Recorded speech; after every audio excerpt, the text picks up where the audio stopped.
following program contains scenes of sexuality, violence, coarse language, and adult themes. Because it's awesome! Viewer discretion is advised.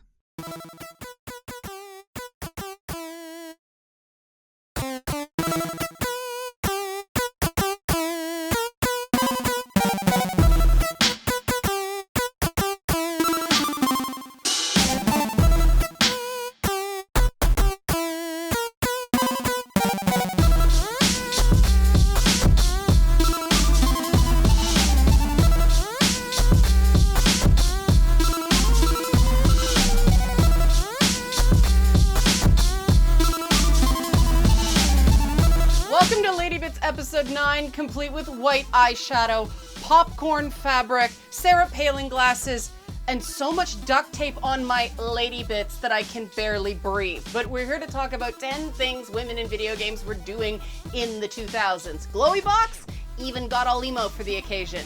Right, Glowy Box? The defining parts of video games in the aughts actually have their origins in the 1990s. The original Doom debuted in 1993 and pioneered the first-person shooter genre. In fact, first-person shooters were more likely to be called Doom clones until around 1998. But then in 1999, the Columbine High School shooting happened. The perpetrators had been avid fans of Doom and Marilyn Manson, and the news media promptly demonized Doom and destroyed Manson's career. In fact, the Columbine shooters didn't start planning the massacre until their parents took their video games away. But the narrative had been set of a link between shootings and gaming, and that greatly affected the attitudes about who gamers were and what gaming meant, despite subsequent science showing over and over and over again that video games don't make you violent. Gamers were starting to be seen as nefarious, dangerous young men, but instead of financially ruining the industry, this stigma had the unintended effect of attracting a fresh pack of douchebag players, since it was now possible to game and still seem tough. This boosted gaming sales exponentially, and video games now appeal to the kids who stole nerds' lunch money. But this stereotype also sidelined women, and frankly, everyone else. The gamers from the 1980s and the 1990s played shooters too, but they were also playing PC RPGs and PlayStation action platformers, including a form of game that would also rise to dominance in the new millennium: massively multiplayer online RPGs, or MMOs. This multiplayer gaming was possible due to the rapid improvements in technology, including the internet, that were allowing video games to do brand new things and for players to experience games in massive new ways. So let's dive into our 10 things list right there. What? Hold up. I have to say good things about The Sims? Okay.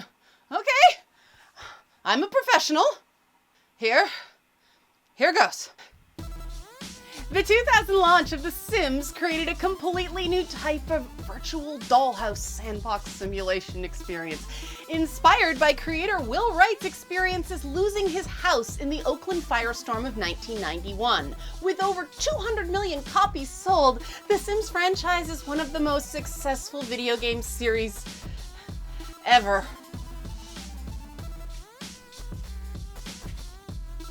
The Sims allows players to fulfill a nurturing instinct by taking care of their Sims, or to become a vengeful god who makes Sim copies of people one resents to make them die horrible deaths. This combination of June Cleaver and the Plastics and Mean Girls, this idyllic suburban environment, might explain why the player base for The Sims is 60% female. The Sims showed that games that appealed to more typical women can still make money. Lots of money. Players can dress and feed their Sims, buy them pets, furniture, and home decorations, send them to school and work, and encourage them to network and marry. Not like you can't do any of that stuff in real life. Caught myself. I'm not here to judge. EA Maxis, the parent company behind The Sims, also has a history of women in high-level positions, like Nancy Smith, president of the Sims label, Samantha Ryan, senior VP of EA Mobile and Maxis, artist Samantha Maselli, and writer Danielle von Meyerhauser. There's a writer credit on The Sims? Seriously, how much writing is in that game? Sul wabba-dee-ba-doo! That is not Shakespeare. That's not the point. My opinions don't matter here. The Sims defies the video game convention that games need to have military or crime themes with meathead protagonists to be a top seller.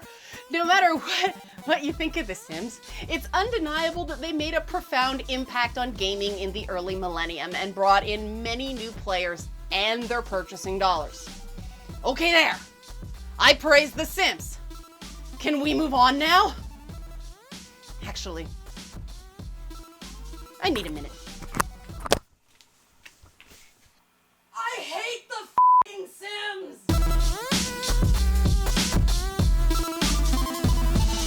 In games that weren't The Sims, thank God we're through that, there was a notable reduction in prominent female characters in the 2000s. In part, that was because fewer games had defined playable characters in the first place. The latter half of the decade was dominated by Nintendo's Wii console, which focused on Mii's, player-customized avatars, and of course, Mario games. Granted, it was the female Wii Fit trainer who eventually ended up in Smash Brothers. The other dominant all-ages franchise of the decade was Pokémon, which focused more on the various types of Pokémon than any sort of gender. These franchises left more violent franchises with more realistic graphics in the sales dust. Only one other franchise cracked the top 10 sales chart for the decade, the best-selling game on the PlayStation 2, 2004's Grand Theft Auto San Andreas. I wish we had time for the Grand Theft Auto talk, but it's gonna have to wait. Other popular franchises of the decade, Call of Duty, Gears of War, and Halo, were military-themed and therefore lacked intuitive frontline roles for female characters. But some female characters did still get their moments, including Chell in Portal, Jade in Beyond Good and Evil, Nariko in Heavenly Sword, and the female party members in Knights of the Old Republic, and later Mass Effect and Dragon Age games. Granted, many of these games were not huge financial successes, which brings us to a female character who was extremely prominent, even though she wasn't playable.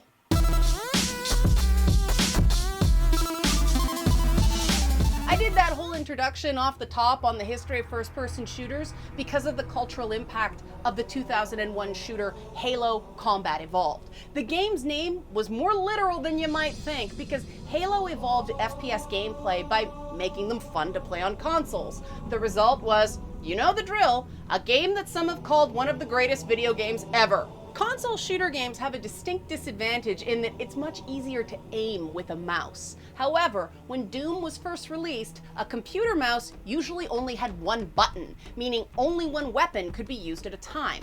The twin triggers on the original fat Xbox controller meant that players could wield grenades at the same time as ranged weapons, adding dual wielding of smaller weapons in 2004's Halo 2.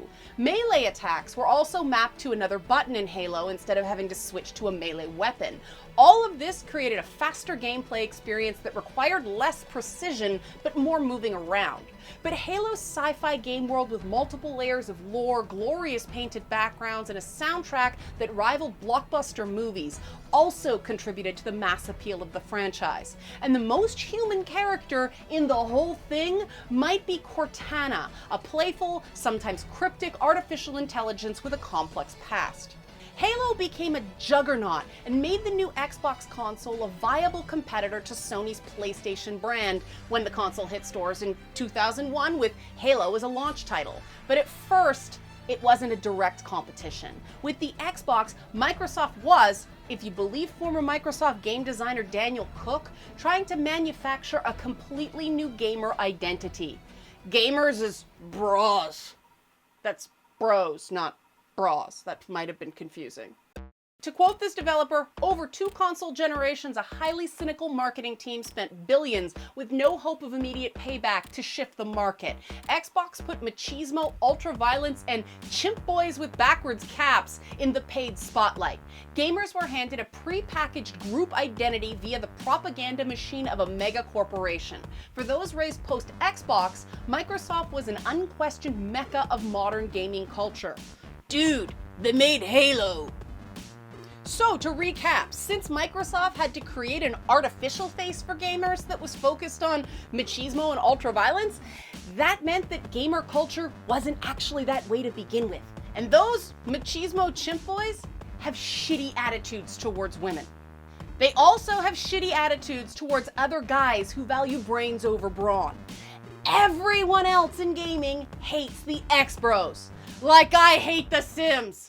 I hate The Sims! But the marketing worked. First-person shooters became the dominant form of gaming for years. This forced culture shift treated X-Bros as the real gamers, while everyone else was treated as an imposter. The previous generation of gamers either retreated into other less testosterone-driven forms of games, especially after the 2004 launch of World of Warcraft, or they decided to beat X-Bros at their own game and outgun, outmouth, and out-aggression them. This fractured the gaming community. Everyone who wasn't an X-Bro started fighting each other, and the whole gaming industry got a stink on it because of the false stereotype that Xbox had created. So, with the Xbox One, Xbox tried to slide into a new games for everyone marketing strategy after ruining that very concept for an entire decade. The really strange thing is that there's nothing inherent to Halo that attracts assholes. Master Chief is selfless. Arbiter ends up being a total pariah in the rigid social order of the Covenant, and Cortana ends up being far more important than both of them. She's actually a really good character, caring, protective, complex, and incredibly smart because she's an advanced AI. There's a reason Microsoft named their Windows virtual assistant after Cortana.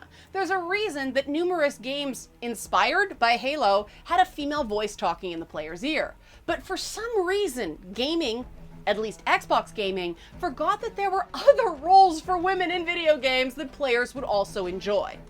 But Xbox's legacy hasn't been all bad. A prominent female programmer worked behind the scenes there, influencing some of Xbox's most successful games, including the Halo franchise.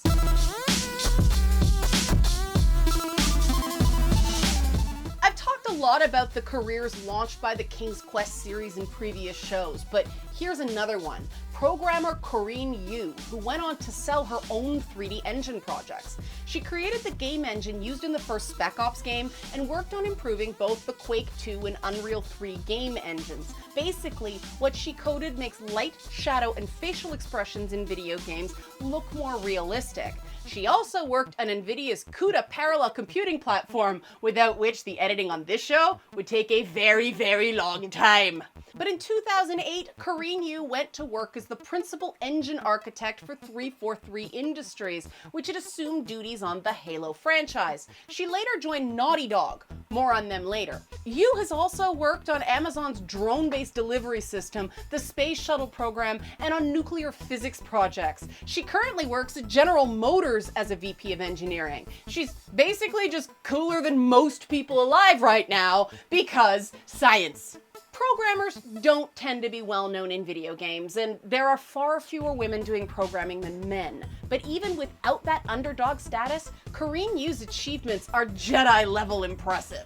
You may not have heard her name before this, but we might not have the current level of graphics capability in video games without her. So the next time someone questions the aptitudes of women in computer programming, introduce them to the career of Karenia Yu. You'll find a lot more women writing the dialogue for video games than writing the code, so let's spotlight some of them now.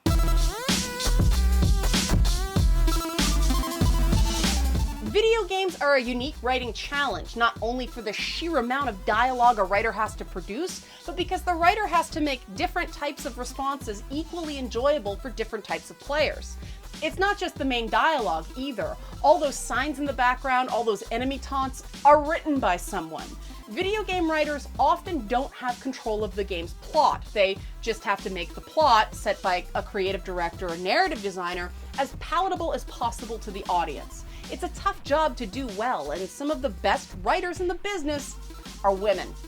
Rhianna Pratchett is the first name many think of regarding female video game writers because she's been attached to franchises like Tomb Raider and Mirror's Edge, as well as the highly underappreciated PlayStation 3 exclusive Heavenly Sword. But her best work might be on 2007's action role-playing game Overlord and its sequel Overlord 2.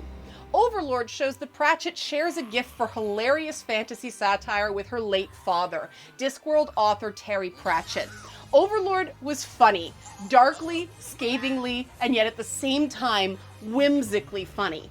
Whenever someone suggests women aren't funny, Rhianna Pratchett should be allowed to smack them in the face with a large trout. Specifically a large trout, because that's funny.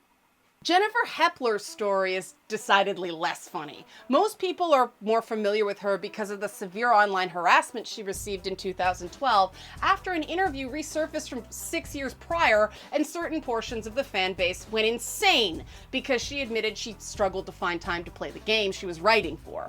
I don't want to focus on that because there's so much more to Hepler's tenure at BioWare, where she oversaw the development of dwarven culture in the underground city of Orzammar for Dragon Age Origins. But Hepler also helped train and mentor junior writers and standardize the writing process. These are critical elements in getting more women into the video game industry, where the not-so-organized chaos can leave less assertive types feeling overwhelmed. Hepler left the gaming industry in 2013, citing family reasons. Marianne Crouchick, on the other hand, is still writing for games. She's less well known than some other writers, which is odd, because she had a hand in writing all of the original God of War games. Alongside Cory Balrog and David Jaffe, she won a BAFTA award for God of War 2. She's also assisted on Far Cry and Prince of Persia games, written the original Skylanders and indie game The Long Dark, was a researcher on LA Noire, and was a story consultant on Watch Dogs. So perhaps the reason Crouchick isn't more of a household name is because her characters steal all the spotlight. The other prominent source of jobs for women in video games is voice acting, and it's very hard to choose a short list of great voice actresses in gaming because there are so many great ones. Laura Bailey, Tara Strong, Jen Taylor, Grey Delisle, and so on. But one voice actress holds a Guinness World Record for the most prolific female voice actor: Jennifer Hale.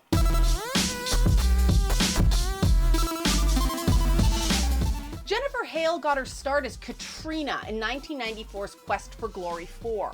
Further prominent roles in Metal Gear Solid, Baldur's Gate, and Planescape Torment were the prelude to the first decade of the 2000s also being the decade of Jennifer Hale. More often than not, Hale did voices in over 10 games a year until 2007, and her career-defining role, the female version of Mass Effect's Commander Shepard.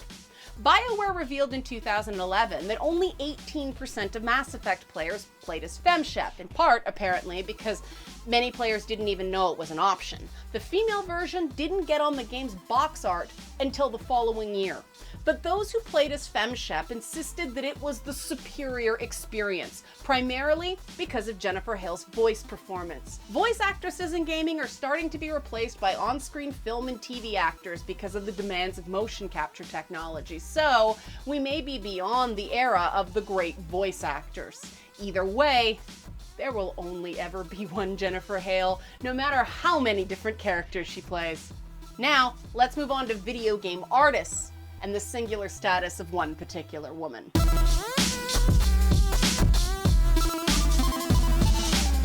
There are few characters in video games as recognizable, controversial, and beloved as Sega's Bayonetta, who debuted in Japan in 2009. Bayonetta was conceived as a sexy and stylish follow-up to designer Hideki Kamiya's original Devil May Cry, and he worked for over a year with an artist to get the look of the character exactly right. That artist was Mari Shimazaki. Bayonetta was designed to be a deliberately feminine game. Rose petals and butterflies figure prominently, and sexuality and nudity are major themes.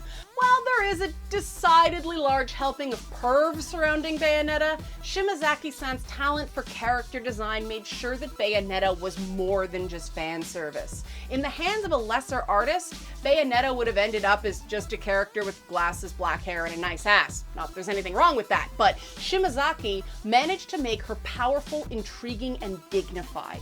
It was these qualities that allowed Bayonetta to achieve longevity as a character on the kid-friendly Nintendo family of consoles. Bayonetta 2 was a Wii U exclusive, and she also crossed over to become a highly tiered, downloadable Smash Bros. Playable character. Mari Shimazaki's Bayonetta design is an example of how a character can become a beloved gaming fixture even when she has somewhat smutty origins, provided that women can feel like we're part of the fun, instead of just being some sort of sex object. Besides, the Bayonetta games are way too fast-paced and challenging for players to fap while playing.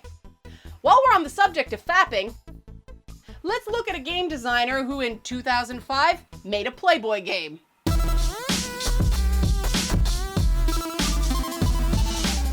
Alright, now that I have your attention, yeah, hi, I know most of the viewers of this series are men, but let me tell you about Brenda Romero, but no more on that Playboy game.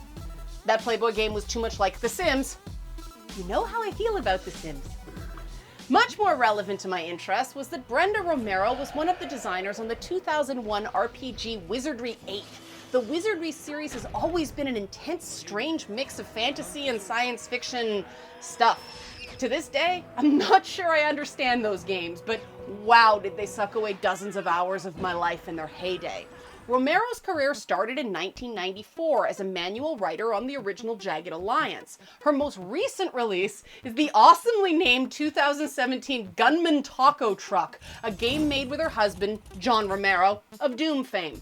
Brenda Romero's 2 decades in video games are the longest any woman has continuously worked in video game development. She's also created programs that teach video game design in college. But Romero's most significant contribution to video games might be her work with the IGDA, or International Game Developers Association, from 2005 to 2013, which was the period where indie games rose to prominence in the industry.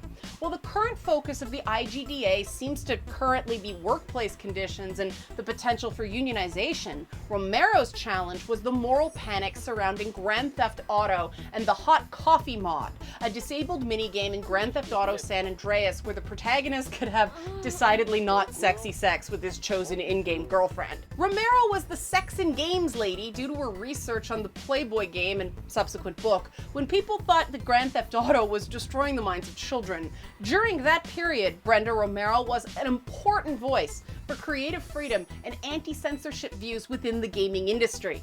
Yeah, a woman in the gaming industry other than me was advocating for a place for boobs 10 years ago. Is it any surprise that I'm a fan?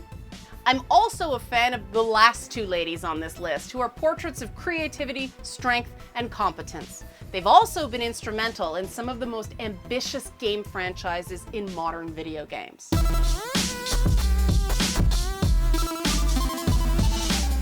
After the 1990s episode, I got more than a few complaints that Amy Hennig's work on Legacy of Kain wasn't featured, but her best-known work happened in the 2000s. I'm talking, of course, about the Uncharted series for PlayStation consoles. Hennig realized in the 1980s that video games were better than films and jumped industries to work on an unreleased Atari 7800 game, Electro Cop. She then worked for EA and Crystal Dynamics, eventually becoming the director, producer, and writer for Legacy of Kain: Soul Reaver. She then became creative director at Naughty Dog, working on the Jax and Daxter games before taking the helm on the Uncharted series. Uncharted reinvigorated the action-adventure game genre, which had been pronounced dead by many game critics. The Uncharted series gave a much-needed boost to the PlayStation 3 in 2007, which was playing catch-up in sales due to the Xbox 360's one-year head start. From the beginning, Uncharted was a video game masterpiece. The game was beautiful and challenging, but it was also cinematic without stopping the action with cutscenes for too long. It was funny, poignant, complex, mature, and yet decidedly classic storytelling. It was a lot of things that many claimed video games could never be. Hennig threaded a very narrow needle on the character of Nathan Drake, achieving a nuance that many game critics just didn't get. Drake is a character who is likable without exactly being moral. You're rooting for Nate to succeed, but you understand when and why he doesn't, until the one Uncharted game that was made without Amy Hennig's oversight. The relative weaknesses in the narrative of Uncharted 4 showed just how indispensable Hennig was. It's undeniable that she knows how to make great games. Okay, undeniable by everyone but EA, who canceled the Star Wars project she worked on with the woman who takes the #1 spot on this very impressive list.